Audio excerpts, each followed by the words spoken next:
Okay, so if I just got robbed, I don't know why it's so different than the GH6, but it just feels totally different than the GH6. In this conversation of the Lumix Creators podcast, we're sitting down with our first returning guest, Caleb Hoover, who's a talented filmmaker here on YouTube who makes an entire channel dedicated to teach you how to use your Lumix cameras. Now, we're going to be diving into the episode talking about how the GH7 might have just saved Micro Four Third cameras. We'll dive into topics like lens development, Micro Four Third cameras versus full frame, and much, much more. But without further ado, let's invite Caleb into this conversation. Caleb, what's up, man? Hey, how's it going? It's going good. Welcome back officially to the channel. Yep, we've both been shooting on Micro Four Third cameras a lot in the past.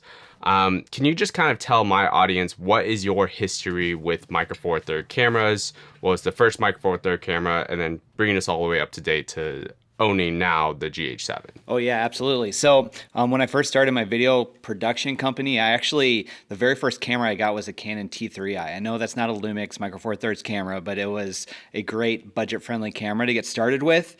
But from there, I went to the GH4 after, some YouTube research, things like that.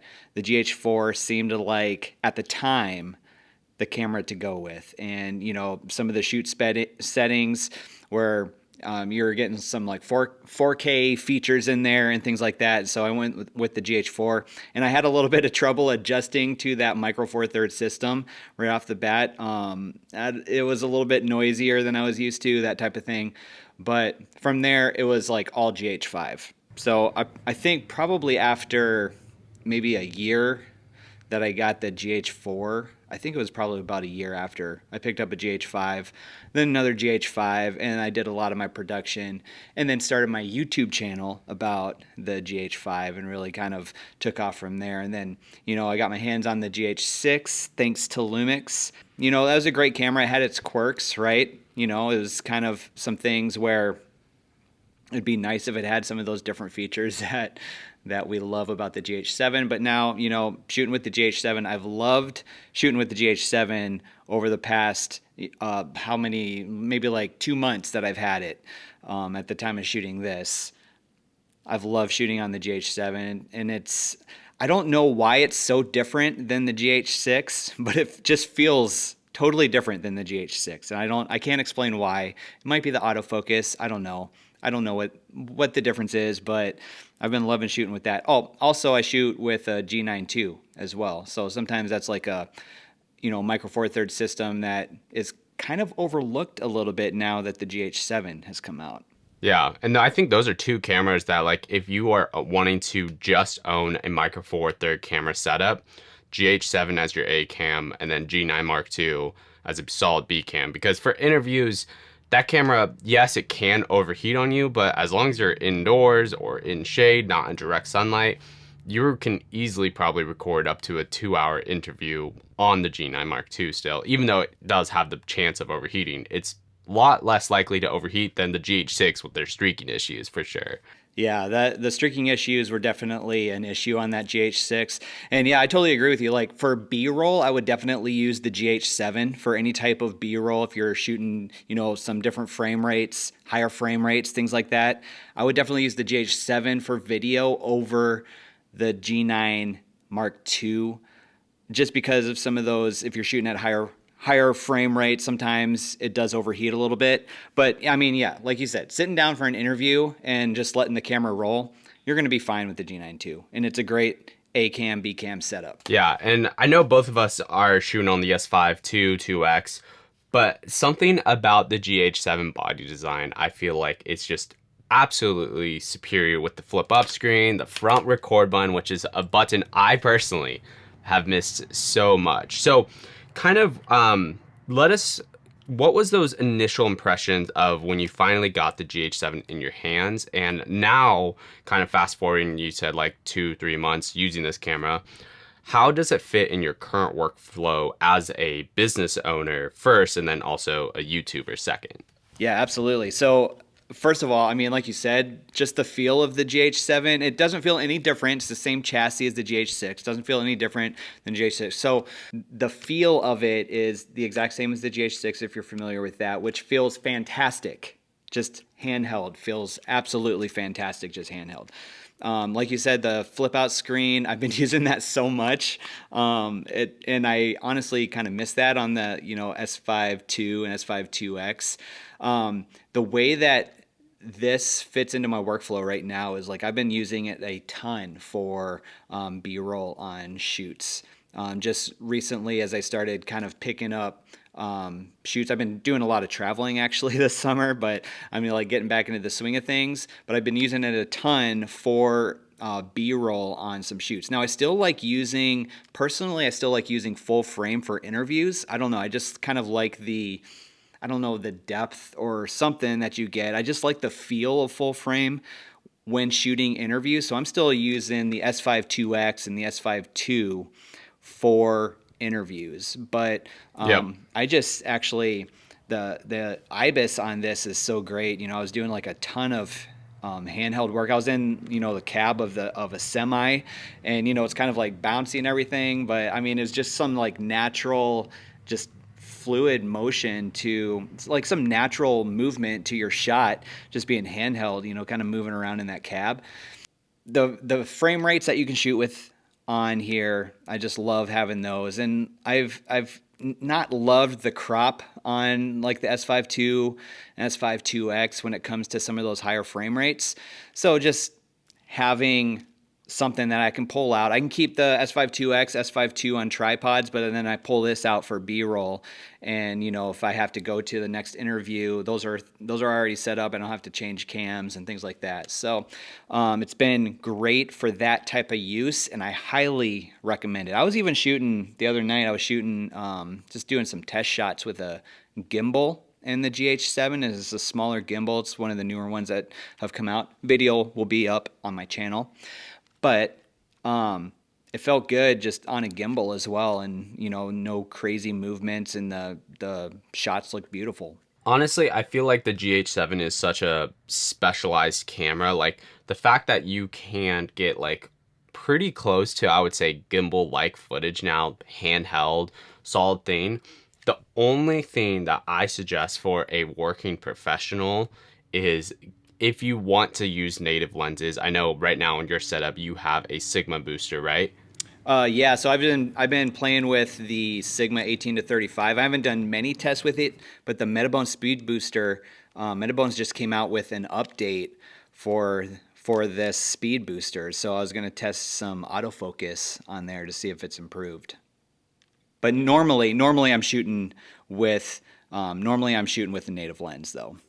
Yeah. So that would be my recommendation is if once the speed booster, like you said, hopefully video on your channel coming soon, talking about the autofocus, and if it's gone to the point where it's phase detect autofocus and it's absolutely insane, speed boost your lenses. Or if you are wanting native lenses for professional work, not travel or anything, I personally suggest getting the 10 to 25, which I have right here, or the 50 to or 25 to 50 mil f1.7 lenses, because I was using the GH7 on a shoot and I just had the 12 to 35 little tiny lens, and I'm like, I just feel like a chump right now with this tiny little lens. It doesn't feel professional, but versus you throw this lens on, you feel like you are actually getting paid for the job that you're doing.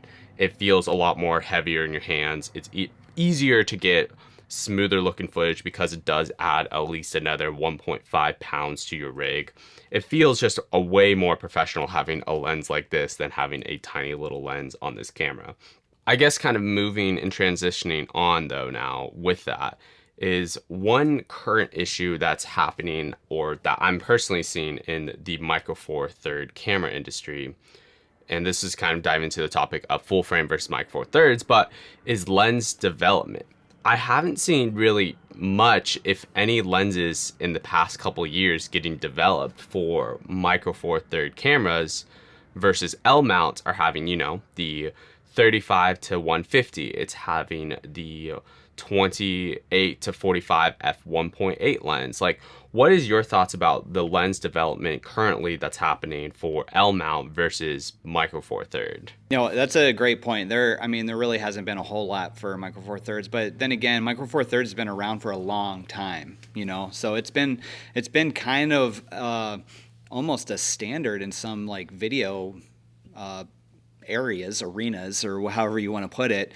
The Micro Four Thirds system, you have cinema cameras that are Micro Four Thirds. You have the whole Olympus system that's Micro Four Thirds. So you have a lot of different options when it comes to Micro Four Thirds. It's just been around quite a bit longer.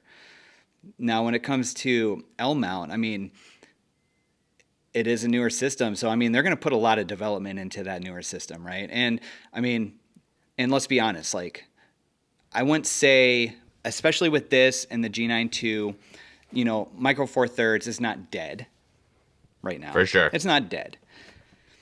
However, I think a lot of effort is going into, a lot of the full frame system, right? So I think that L mount development is just top of mind and probably priority for Panasonic and Leica and Sigma to an extent. They're part of the L mount alliance. So, kind of developing those L mount lenses, I think, are going to be priority right now when it comes to just development of lenses.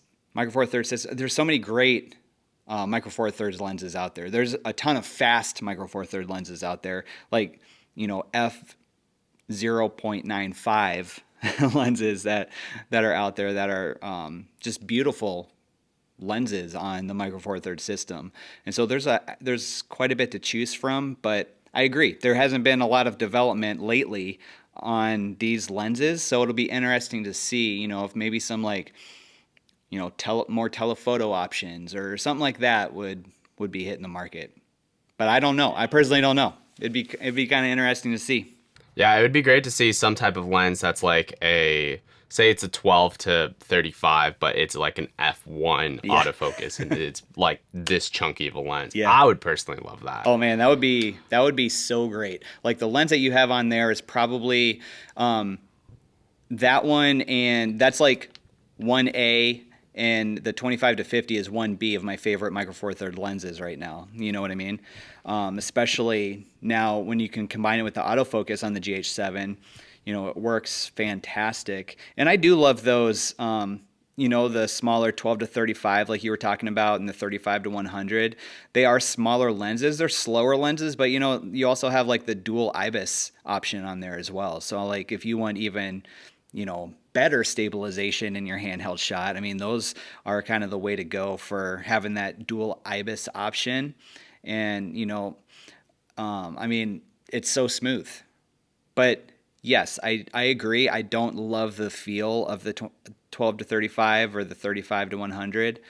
And the 2.8, you're shooting at what is that? That's a 5.6. Yeah. So, I mean, it's a pretty slow lens when it comes down to it.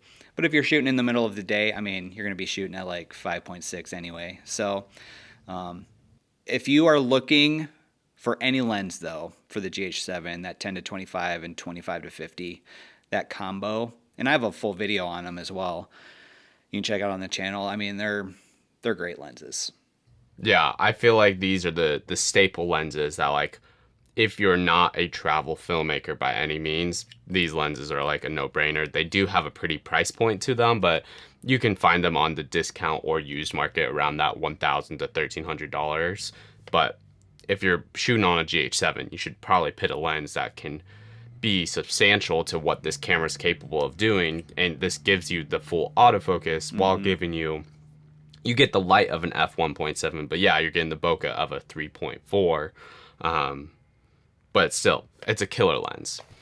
Now, one thing I feel like I've noticed sort of on YouTube happening when a lot of people have been reviewing this GH7, everyone says the only issue, I guess in quotes, of the GH7 is that it's not a full frame camera. And I feel like at the end of the day, we all know, whenever the S1H Mark II or whatever that camera will be called, it'll probably most likely be this exact same camera, maybe different design or body design, whatever. But features wise, the exact same camera with 32-bit floats, probably ProRes RAW internally, like all of these bells and whistles, but it's going to be double the price point. At the end of the day, it's going to be $4,000 instead of $2,000, if not higher, because it is full frame. Now, who do you think the GH7 is made and designed for, knowing the full frame camera is coming? That's just basically this camera, but full frame. Yeah, I actually think Lumix needs like a camera like that, though. I think Lumix needs well, first of all, I think we've talked about this before. I think they need a cinema line, right? Like an FX3 type cinema line, like a budget friendly cinema line. I think the S1H will still be a hybrid style camera, but they need I think they need that higher price point camera.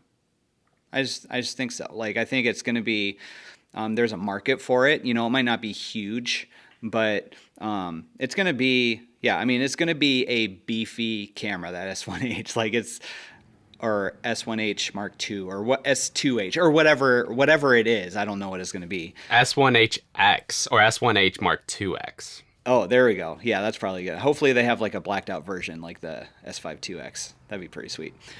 I think they need that, and I think, like you said, I mean, it's spec wise, it's gonna be through the roof.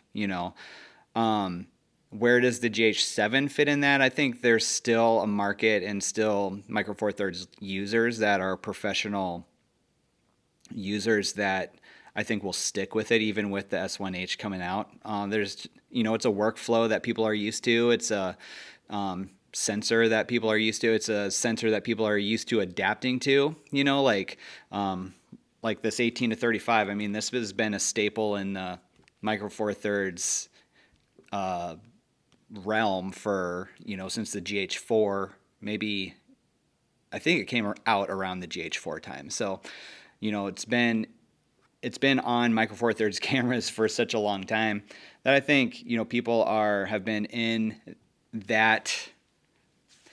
They've been using those sensors for so long that they're going to keep using that, and won't necessarily want to upgrade lenses or things like that, but still get beautiful looking footage. But that S1H Mark II or S2H or whatever it is, that's going to be a force to be reckoned with, and they need a higher line of cameras.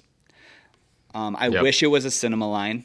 Personally, I wish it was a cinema line, but I'm excited. And like the things that we see coming out in these cameras, like the GH7, I mean, even things in the S9, okay? Like the S9 was caused all this, whatever on the internet, but some of those features are features that we're going to see in future, like higher end cameras. All right. So, things like the real-time LUT option, that type of shooting, and maybe even some light version of some of those record styles, might be in some of those other ones just for for quick content. But, having a professional line like the S1H or S2H or S1H Mark II, to go along with the GH7. I think the GH7 is like a professional line of cameras, right? I think for video shooters especially. The GH7 is professional. Having that, in the full frame with that higher price point, I think it's going to be awesome. And I think it's something that's needed by Lumix. And I feel like the people that I wrote down for who I think the GH7, even with the S1H Mark II, whatever it's called, even with that camera coming out, obviously, like you hit on, the legacy users, people that have been using Micro Four Thirds and are going to use Micro Four Thirds till the day they die. But then new people that I think that potentially I think this camera is good for, to just starting off with no cameras, no lenses, is travel filmmakers, people who need tiny lenses, because that's just one thing you're not going to be able to get Granted, with the prime lenses and still some L mount lenses, you still can get that with full frame, but just purely the size of lenses and the weight of tiny micro four third lenses for travel filmmakers definitely makes a micro four third camera feel more justified. Now, if you had to start out, no lenses, no cameras whatsoever, no L mount, no micro four thirds, which camera would you buy? Even if it's not a current camera that's released yet, say if it is the S1H Mark II or whatever, which current camera would you want to buy right now, starting completely from fresh? Okay, so no like background or anything either, or just kind of like I'm just looking for a new camera. Let's just say, let's give a couple categories. Let's give one category where it's like someone just stole all your equipment. Okay. Someone stole everything. You got robbed. You have to start from complete scratch. What are you buying? And then maybe, yeah, let's do if someone is just completely starting out, they are getting into the camera industry, what camera would you recommend that person as well then? Okay, so if I just got robbed, you know, dang you, if you came and robbed me, took all my stuff, what I would Send me your address. Yeah, well, you're welcome anytime. What I would do probably is I would probably go, because of the style of work that I do with a lot of interviews, I would probably go with the S5 IIX. Like if I had to start over right away. For a couple different reasons. It has a ton of professional shoot settings, so I'm kind of like future-proofed in that arena. It's a great lens selection. I mean, you can get fairly deep, like the Sigma 24-70, all around great lens. The Panny is a little bit more expensive, all around great lens, but the S primes are fantastic lenses at f1.8, fantastic lenses. Autofocus works great on them. So if I got robbed, I would probably go with like an A cam, B cam, S5 IIX setup with the S primes. I'd probably want a 24-70 in there as well. Maybe a 70 to 200 as well, just for good measure. That would probably be the route I would go because, like I said, it kind of like what we were talking about is, you know, they're putting a lot of development into like the L mount system and things like that. Right now, if I was starting, I would probably go the S5 IIX L mount route. Now, if I was just starting with like zero background and everything on some of this, I would probably still go with the S5 II. And if I'm just getting started, the S5 II is going to be more than enough. The shoot features that you have, the ability to make some upgrades with that camera, you know, a few different paid upgrades. Maybe not a few, maybe like one. But I wouldn't necessarily need the S5 IIX at the moment, I don't feel like. I feel like that's something I could probably grow into because I'm probably not going to be doing like, you know, raw video shoots or whatever. You know what I'm saying? Like I'll probably be getting to know the camera a little bit, but I would still probably, as much as I love the GH7, I would still probably want to future-proof myself with something like the S5 II if I was just getting started. But I feel like the S5 II, the S5 IIX is just, they're just so great cameras. The full frame, I feel like once you shoot full frame, it's hard to go back to Micro Four Third just because of the depth you're able to get, the lenses, getting a wide shot is just much easier on a full frame camera than it is. It's so much easier. Granted, the crops is the big thing right now, but did the GH5 have a crop? No. Yeah. No, I don't think it did. Because I feel like currently right now, the S5 II and S5 IIX is like where the GH5 was in terms of like, all right, now we want the next thing. Like the only feature I want in this 1H Mark II, whatever, is just open gate 60 frames a second. Even with a 10-minute record limit, that would be so clutch. Yeah, that would be amazing. Yes. Oh my gosh, I'm crying for that feature so hard. I'm like, give me 10 minutes. Give me 5 minutes. I'd be stoked. But kind of as we're landing the plane, and I have one more question before we get into this. But before that, where do you want to send the people? What do you want people to check out on your channel? Where do you want to send people before we get into the last question? Oh yeah. I mean, yeah, just go check out the channel. I've got a ton of, I mean, it's just my name, Caleb Hoover. And I've got a ton of Lumix content over there. You know, lately I've been talking a lot about the GH7. So there's several videos about the GH7. I've got some gear that I'm testing out that'll be coming out here soon. So it's honestly, what I want to help you do on the channel is help you master your Lumix cameras. So that's the whole point of the channel. So go check it out. I would love to see you over there. Sweet. So the last question I have for you today, Caleb, is where do you see the future of Micro Four Third cameras going? Personally, I think it's a specialized B-roll camera right now. Like, it's travel, it's smaller cameras. Maybe it's a full gimbal killer where you can fully rotate this and your shot is locked off one day. Where do you see the future of Micro Four Third cameras going? Yeah, that's a great question. I think it's gonna continue to basically be what it is. You know, like I don't know if there'll be a ton of lens development go into it. It's got a great lens selection already, so I don't think you're gonna see that. I think you'll probably see whatever is the GH7 the last one. I'm not totally sure. Will you see a GH8, a GH9? Honestly, I don't know. You know, I think like this camera right here could last you like 10 years, like a long time. With the GH7, if you purchase one right now, I'm not trying to sell it. Use Matt's affiliate links if you do want to go get one. But the GH7 will last you a long, long time. And you're going to be fine with it. This camera would probably break before you need an upgrade. Yeah, camera. Exactly. Like, you don't really need anything else if you go with this route, you know. What future development will we see in the line? It'll probably just be features that come out on other, you know, future Lumix cameras. It'll probably, if anything, you know, it'll probably be some of those things.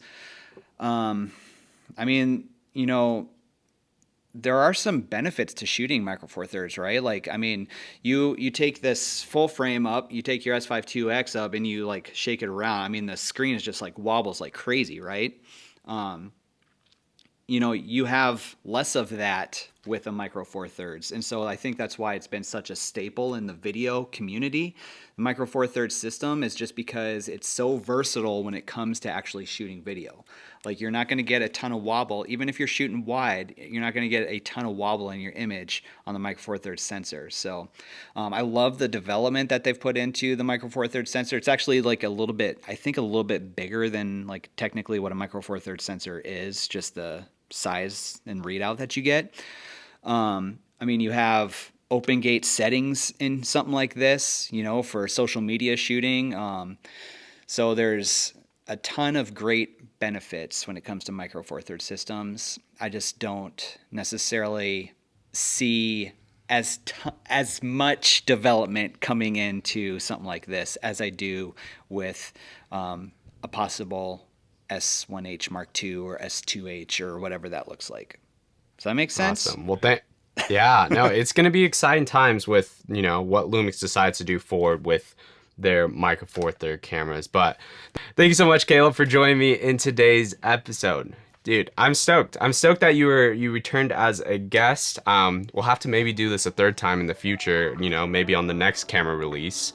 But if you guys want to check out the other episode where I talked to Caleb about predicting what the GH7 might have looked like before we actually got our hands on it, you can check out that episode right there. And then YouTube recommends you might like this one right here. Until the next one, guys, peace.